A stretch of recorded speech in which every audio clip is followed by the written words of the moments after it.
பொண்ணு பதில் சொல்றா, அடிமைகள் தன்னெதிரில் பேசுவதை எஜமானர்கள் விரும்ப மாட்டார்கள் அல்லவா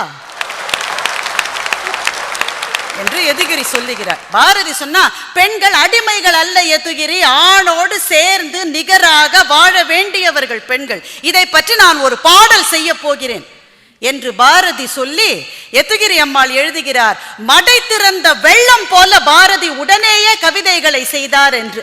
அநேகமாக அப்போதுதான் இந்த கவிதை எழுதப்பட்டிருக்க வேண்டும். என்ன கவிதை? என்ன கவிதை?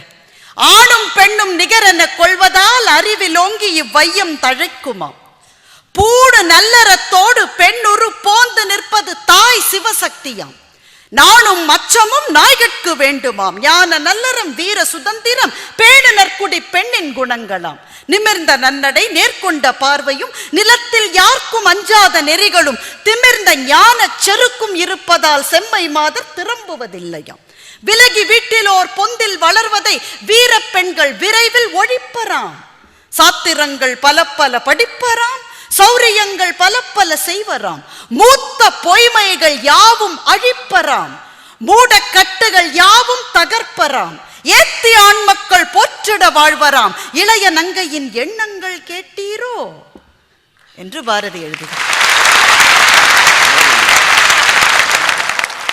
படிக்காத ஒரு காலம், தலையை நிமிர்த்தாத ஒரு காலம், கணவனை ஆண்டானாகவும் தன்னை அடிமையாகவும் கொண்டு வாழ்ந்த ஒரு காலத்தில் எழுந்து நின்று பாரதி சொல்லுகிறான், பெண்ணும் ஆணும் சரி நிகர் சமானம். அவன் உள்ளத்துக்குள்ளே இருந்த தாபம், ஏக்கம், ஆசை, கனவு, வேட்கை அத்தனையையும் ஆகுதியாக சொரிந்து பாரதி எழுதிய கவிதை.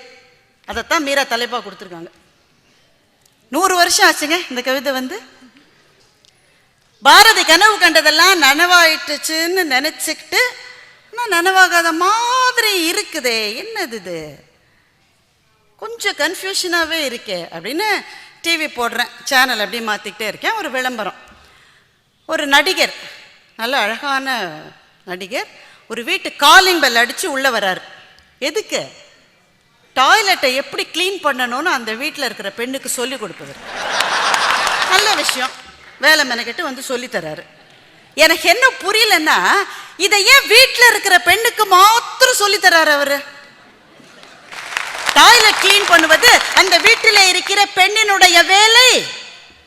அந்த ஒரு ஃப்ரேம்ல கூட காமிக்கல அந்த வீட்டில் இருக்கிற ஆணை. எந்த சேனலை மாத்திக்கிட்டே வரேன், பெண்கள் என்னென்ன செய்கிறார்கள். விளம்பரம் என்பதுதான் இன்றைக்கு இருக்கிற பெண்ணின் முகமா என்றால் ஒரு விதத்தில் அப்படித்தான். ஊடகங்கள் காட்டுகிற பெண்ணினுடைய முகம் எப்படி இருக்கிறது? மனம் குணம் சுவை நிறைந்த சாம்பாரை சமைப்பவளும் அவளே, கணவனின் சட்டையிலே இருக்கிற கரையை நீக்குபவளும் அவளே, ஊக்கபானம் கொடுத்து மகனை படிக்க வைப்பவளும் அவளே, சிவப்பழகு கிரீன் போடும் சொப்பன லோகத்து சுந்தரியும் அவளே. கழுதப்பா எப்ப பாரு சமைச்சுக்கிட்டே இருக்கா, துணி துவச்சுக்கிட்டே இருக்கா, கிளீன் பண்ணிக்கிட்டே இருக்கா, அழகாயிட்டே இருக்கா.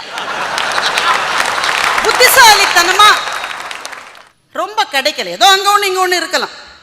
அப்போ பெண்களுக்கு அகாடமிக் டாமினன்ஸ் வந்து விட்டது என்று